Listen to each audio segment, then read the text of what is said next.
Plato of spirits YouTube channel আজকে উপস্থিত হয়েছে বাটার প্রথম ভারতের জুতোর ফ্যাক্টরি এবং দিনেমারদের জাহাজ ঘাটার সামনে, যা পরিত্যক্ত হয়ে গেছে।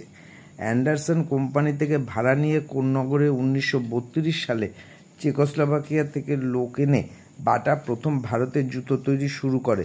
স্থানীয় ব্রাহ্মণরা চামড়ার গন্ধ সহ্য করতে না পেরে চিৎকার চেঁচামেচি শুরু করলে 1936 সালে দক্ষিণ 24 পরগনার বাটানগরে বাটা এই কারখানা স্থানান্তর করে নিয়ে যায়। শোনা যায় টমাস বাটা নিজে ভারতে এসে কোন্নগরে এই জমি ভাড়া নিয়েছিলেন।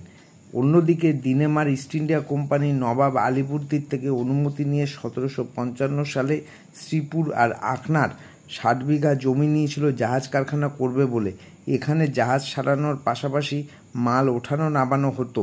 এই ডকের অবস্থান ছিল কোন্নগরের উত্তরে হাতিরকুল অঞ্চলে। 1845 সালে শ্রীরামপুর ব্রিটিশদের হাতে গেলে এই জাহাজ ঘাটা ক্রমশ পরিত্যক্ত হয়ে যায়।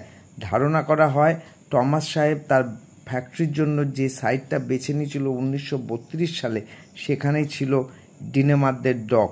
এই হয়েছে সেই